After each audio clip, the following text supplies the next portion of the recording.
We've probably all had those moments, right? In relationships where things just felt well off. Maybe you found yourself constantly, second-guessing your own reality.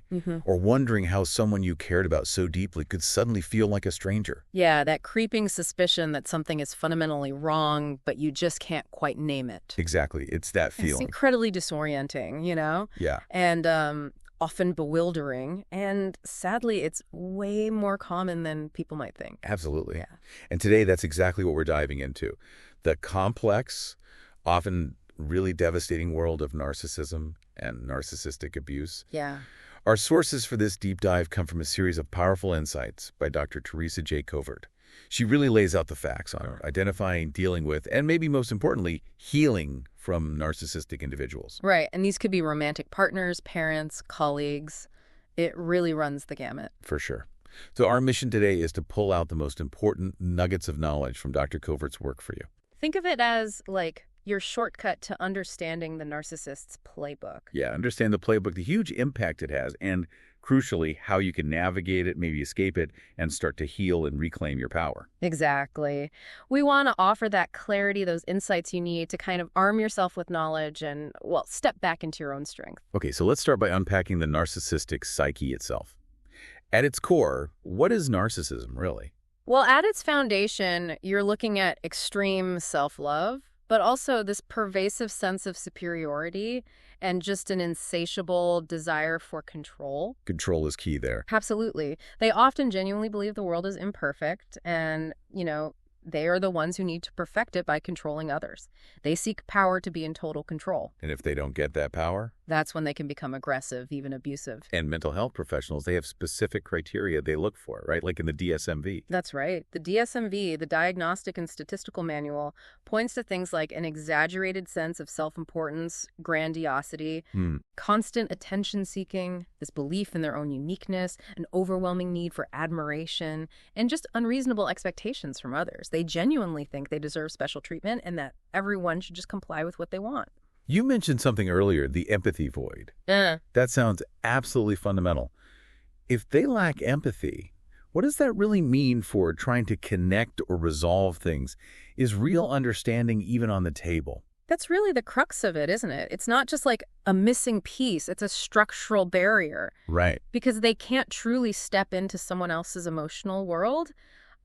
Every interaction becomes basically a transaction focused on their own needs. So apologies aren't real apologies. Exactly. They become hollow manipulations. Genuine remorse, it's just absent because they literally can't comprehend the pain they inflict. It means you're fundamentally speaking different emotional languages. Wow. And despite that outward confidence, that swagger they might have, they're often described as, well, dead inside. Dead inside. That's powerful. Yeah, carrying this emotional emptiness they're constantly trying to fill with external validation. They demand it from you, but they're completely incapable of giving it back. That image really helps explain why there are different types of narcissism, too, because it's not always the loud, obvious kind, is it? No, not at all. We often talk about overt versus covert narcissism. Okay. Overt narcissists, they're more direct. Their grandiosity is right there out in the open. The classic image, maybe? Kinda, yeah. But covert narcissists, they're much, much more subtle. They might even seem reclusive, maybe timid, but it's often a deliberate ploy to get attention and exploit vulnerabilities. Ah. The source uses a great analogy. Covert narcissism can be considered the small burger.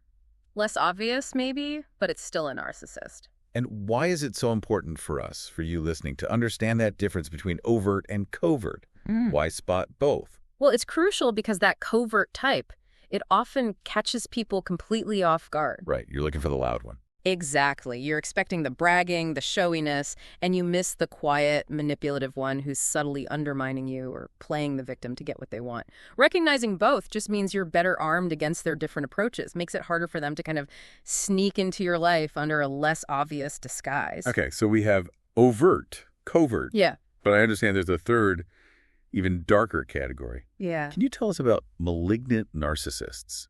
What makes them so dangerous? Yeah, that's a really crucial distinction. Malignant narcissists are, Well, the source called them soul destroyers. Wow. And it fits. These individuals are malicious, cruel, highly manipulative. They can be genuinely dangerous, resorting to lies, harmful actions.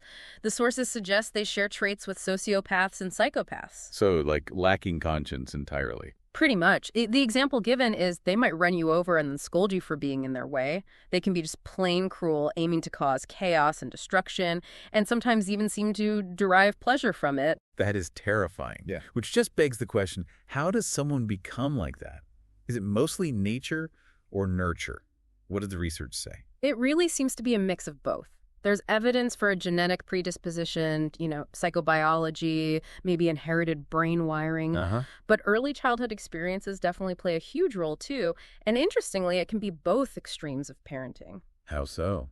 Well, overly pampered, overprotective parents, the ones who constantly tell a child they're special, cater to every single whim that can lead to a really unrealistic worldview. Right, entitlement. Exactly. But conversely, overly harsh, critical, unvaluing parents, the ones who never acknowledge a child's worth, that can also contribute to the development of NPD. So it's a really complex interplay. Okay, so with that understanding of the psyche, let's pivot to their playbook. The tactics they use systematically to control and manipulate. This often follows a kind of predictable, abusive cycle in relationships. It does. It very commonly starts with the love bombing phase. Yes, love bombing. This is that intense initial period. The narcissist just showers the victim with charm, attention, gifts, flattery. They might seem to share every single interest. Look, magic. Totally. The source gives an example like, oh my God, you're a Chelsea fan too. Look, they're playing Barcelona next week. I'll get 2 tickets for us. They push for intimacy really early. They seem like the perfect partner. It sounds amazing. Yeah. Completely intoxicating. Yeah. But it's a total charade, isn't it? It's not sincere at all. Precisely. It's all designed to hook the victim, create dependency. They see the victim not as a separate person, but as an extension of themselves, like a mirror to reflect back the image they want to see. Not seeing the individual at all. Nope. And then comes that insidious shift, devaluation. This is where the narcissist slowly, methodically starts to tear down the victim's self-esteem. They introduce flaws, maybe isolate the victim from friends and family, provoke arguments. That's criticism. Often, yeah. And as the source points out, they show this carelessness about consistency and repetitiveness. Like the example of Mark, who doesn't care how his behavior reflects on Claire in public. Yeah. He might openly brag, show off, even flirt with other women right in front of her. And if she confronts him? He'll just deny it or twist it, leading to just immense confusion for the victim. Which leads eventually to the most emotionally draining phase. Yeah. The discard. Yeah. The narcissist just abruptly, disrespectfully ends the relationship. Treats the victim like a disposable object. Like trash. Basically. They feel no pain, no remorse. Often they've already lined up their spare narcissistic supplies, other people to give them attention, and they move on really quickly to a new relationship, almost as if the victim never even existed. That lack of closure must be incredibly damaging. It really is. So beyond that cycle, it sounds like they have a whole toolkit of specific manipulation techniques. Gaslighting comes up all the time as a prime example. What makes that one so potent, so damaging? Oh, it's deeply insidious because it targets your very sense of reality. Gaslighting is truly, as the source says, the narcissist's favorite tool of manipulation. How does it work exactly? They twist your words, they deny remembering events you know happened, they confidently insist their memory is perfect, all to make you doubt your own sanity. Right. The source gives that example of Sarah and James. James denies, saying she wasn't giving attention, calls her crazy. The whole tactic aims to disconnect the victim from themselves, their feelings, and their ability to decide and know what they want. So over time, victims become dependent on the narcissist just to define what's real, which is terrifying. Absolutely terrifying. And what about those big promises? The ones about the future that never seem to happen but keep you hanging on? That's future faking. Future faking. Okay. It's making those grand promises, let's start making wedding plans, or I'll buy you a brand new car, basically, to control the present. How does that control things now? Well, they use it to hoover victims back in. That's the term for when they try to suck you back into the relationship, often after a discard or a fight, using charm or false promises. Hoovering. Like the vacuum cleaner. Exactly.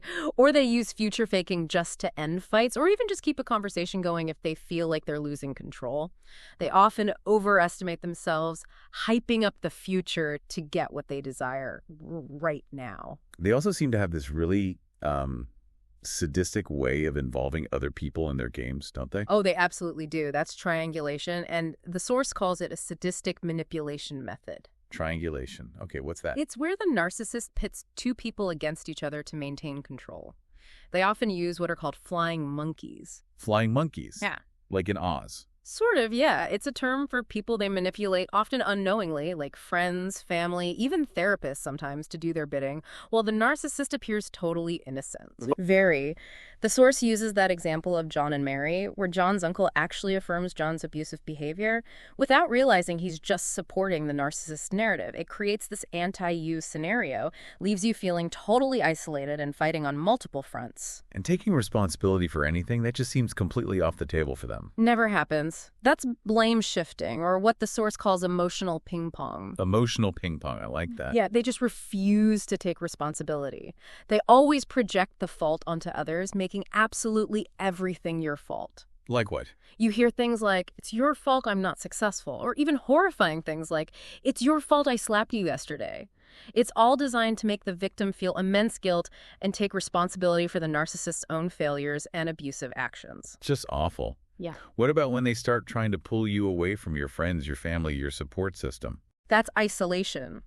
And it's very deliberate. They work to turn the victim's friends and family against them, or they create these emotional and mental blocks to control every aspect of your life, including your thoughts and actions. So it's like building invisible walls. Exactly, making you increasingly dependent on them and increasingly alone. And they can be pretty cutting with their humor too, right? Right. Often at someone else's expense. Oh, yeah. They use condescending jokes and sarcasm as a way to belittle you. And if you call them out, then you're the one with the problem. They'll quickly accuse you of having no sense of humor or being too sensitive, which inevitably leads victims to just silence themselves, right? You start double-checking everything you think before you say it. It's a way to shut down any dissent. I've definitely noticed they tend to completely dominate conversations too. Oh, yeah. It's rarely, if ever, a balanced exchange. You're spot on. Narcissists hog conversations. They are just completely in love with how people perceive them, so they steer every single topic back to themselves, their accomplishments, while dismissing or just straight up ignoring what others contribute. It is never a two-way conversation unless they're actively manipulating you in that moment. The objective is always to be the center of attention. And boundaries, personal space, rules. Yeah. Seems like they have zero concept. Zero. That's boundary violation. They immediately disregard personal space. They ask for unearned favors. They borrow things without returning them. That was okay. Right. And then they make the victim feel petty for expecting just basic respect. They break social norms, relationship rules, without a second thought, simply because they believe they're entitled to do whatever they want. And finally, this deliberate attempt to fundamentally change who you are as a person. Yeah, this is a calculated effort to break the victim down, make them totally subservient, make them lose their individual identity. Why? What's the goal? The goal is for you to become a mere extension of him or her, so that when the relationship eventually ends, you're left struggling just to figure out who you even are anymore. It's a complete erasure of self. Wow. Hearing all those tactics laid out, it's really striking how predictable, almost algorithmic these patterns are. It really is. And you can see just how disorienting, how damaging it must be for someone caught in that web. So let's talk about that now, the profound toll narcissistic abuse takes on the victim. Yeah, the effects are. They're long-lasting and often truly devastating. One really crucial result we need to talk about is cognitive dissonance. Right. We hear that term a lot. What is it in this context?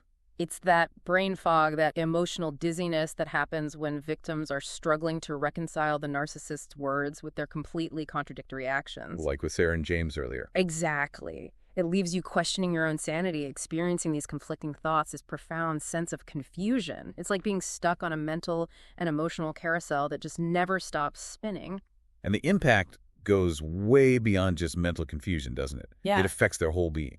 Totally. It profoundly impacts both mental and physical health.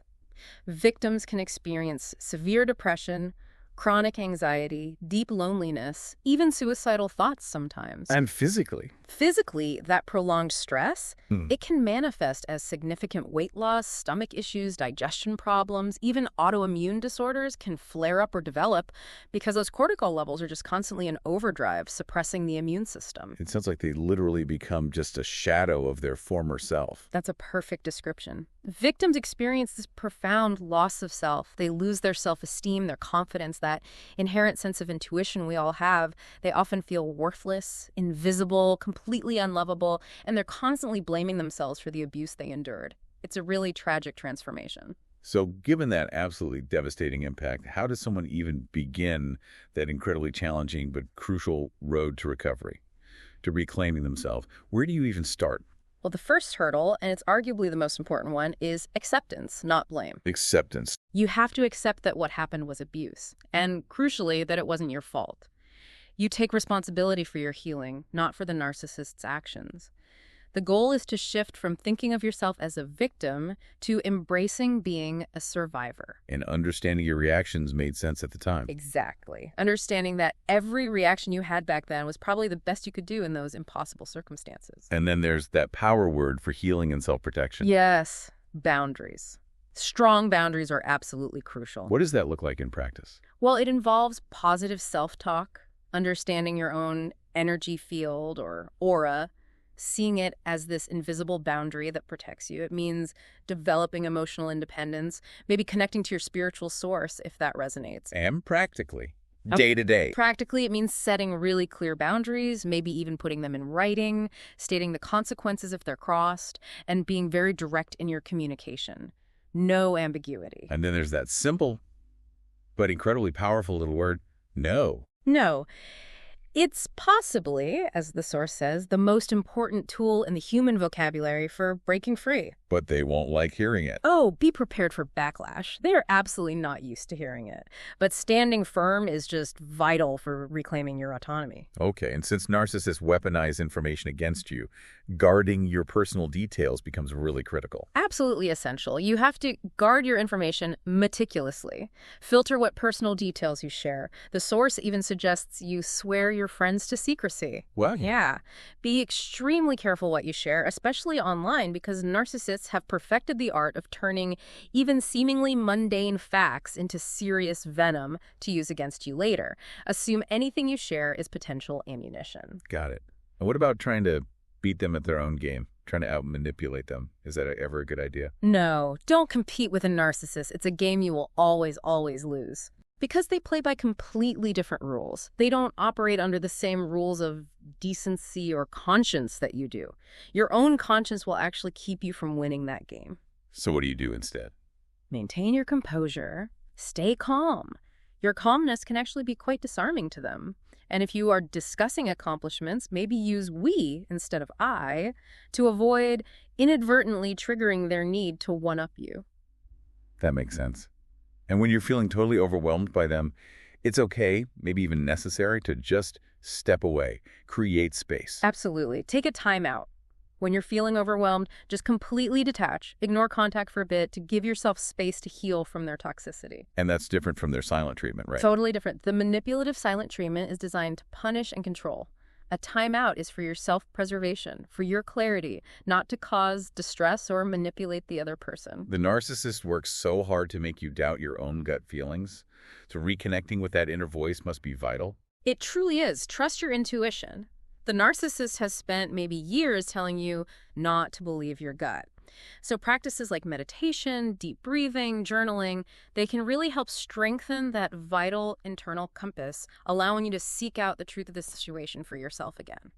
And fundamentally, it seems like it all comes back to how you feel about yourself, totally independent of anyone else. Yes, absolutely. Prioritize self-esteem. This is paramount. Encourage yourself to identify and really embrace your feelings. Detach from negative situations when you can. Be assertive about your needs. Reflect on your strengths. And learn from mistakes without beating yourself up. And those practical things, too. Yeah, incorporate practices like unplugging from screens, connecting with nature, journaling, making sure you get adequate sleep. All these things boost your overall well-being and resilience. Ultimately, it sounds like the deepest healing comes from that internal shift, that cultivation of self-love. Precisely. You need to be your own best friend, lover, and soulmate. Cultivate genuine self-love and self-respect, because your inner state profoundly influences your external reality and the relationships you attract. It's a journey, though, right? Not instant. Oh, absolutely. The healing journey takes time, it takes patience, it's often a bumpy road. But accepting what happened, forgiving yourself, and shifting your focus away from the narcissist and onto your own growth, that's what leads to peace and empowerment. And you become, as the source says, more resilient to any form of manipulation in the future. That's the goal. Yeah. So with healing as the foundation, how do we navigate future relationships? How can we maybe spot a narcissist right from the first date to avoid falling into those painful patterns again? Yeah, that's crucial. And there are clear red flags you can watch for, even early on. Like on a first date? Yep. On a first date, watch out if they monopolize the conversation, constantly talk about themselves, the beautiful things they say about themselves, lots of bragging. They might be overly charming or flattering very, very early on. They might appear to share every single interest you have. Which sounds great. But it's often because they've done detailed research on their target beforehand. It's not genuine connection. Wow. Okay, what else? They might push for early intimacy or sex. They often have a history of crazy exes where they blame everyone else for past relationship failures. They might be impatient or excessively critical, even of small things like the waiter. So if you spot those flags on a date, what's the best way to handle it? You don't want to just feed into their dynamic. That's exactly right. Don't feed their ego by showering them with compliments. Instead, try asking probing questions. Make them do the talking. Let them reveal themselves. Turn the tables a bit. Kind of. You could even try carefully, maybe bragging a little yourself or calmly disagreeing with something they say, just to see how they react when they feel less in control. And what will happen? Often, their true colors will show themselves pretty quickly if you don't play their game. The key is, be ready to just walk away if you spot these flags. Don't feel obligated to stay. Good advice. So let's really clarify the difference between a healthy relationship and a narcissistic one. What are those core distinctions we should always keep in mind? Okay. Healthy relationships. They're characterized by, two-way conversation, mutual respect, genuine trust. Both partners accept each other, flaws and all. There's a genuine desire to meet each other's needs. They protect each other's privacy, resolve conflicts constructively, and they share dreams for the future. It's healthy. Right. Narcissistic relationships, on the other hand, one person's opinion completely dominates. There's manipulative control, that subtle withdrawal of affection to punish or control. Hot and cold. Exactly. Fostering dependency, constant blame shifting onto the victim, disinterest in the victim's friends or family, that public flirting we mentioned, those chaotic on and off dynamics, and lashing out angrily when they feel abandoned or criticized. The contrast is really stark when you know what you're looking for. Definitely. Yeah. Now, what if you're in a situation where you really can't go no contact? Maybe the narcissist is a close family member or a coworker you have to interact with. How do you manage those interactions without getting sucked back into their web? That's a really tough situation, but it happens a lot. When no contact isn't possible, the absolute focus has to be on creating and enforcing clear, firm boundaries. Like we talked about earlier. Exactly. The source suggests being very direct, maybe even putting boundaries in writing with clear consequences, like stating, if you speak to me disrespectfully again, I will end the conversation. Or, if you don't park your truck well next time, I will be forced to have it towed away. And then this is key. You have to follow through. Consistency is crucial. Totally. And when it comes to navigating their opinions, which they'll offer freely, Oh, I bet. instead of challenging them directly, which usually leads to conflict, you can just acknowledge their opinion respectfully. You can simply thank them for their opinion and then do whatever you were going to do anyway. It maintains a safer route, avoids direct conflict. So phrases like, okay, thanks for sharing that, or, that's one way to look at it, or even just a simple, you're entitled to your opinion. Or, okay, we clearly see things differently. These can be really powerful without actually engaging in an argument you can't win. that's really useful. And what about the idea of trying to expose a narcissist? Is that ever advisable, or does it usually just blow up in your face? Well, the source advises extreme caution here. If you're considering exposing a narcissist, you absolutely must be armed with concrete facts and evidence. Gotcha. Prepare your case. Exactly. And you have to prepare for the inevitable backlash, because they will project their insecurities onto you. They will try to smear your reputation. They will try to turn others against you using those flying monkeys we talked about. So it takes a lot of courage. immense courage. And you might need to be prepared to cut them loose from your life entirely, and maybe even lose some other people if they take the narcissist side. The hope is that once the narcissist loses the power to manipulate through secrets or lies, they might lose interest. But it's a really high-stakes move, and you need to be fully prepared for the potential fallout. But the core truth here, it really remains the same, doesn't it?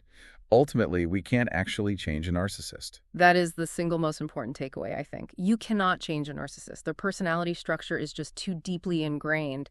Any efforts you make to try and change them are, frankly, in vain.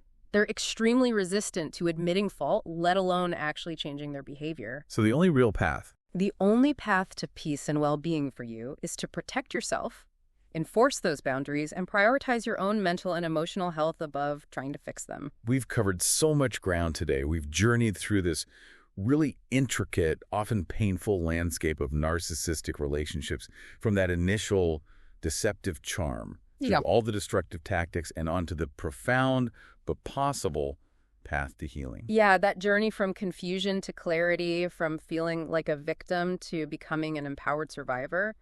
It's incredibly challenging, no doubt about it, but it's ultimately so transformative. It really is. And here's maybe an interesting thought to leave you with, something that kind of speaks to the deeper truth about narcissism itself. Okay.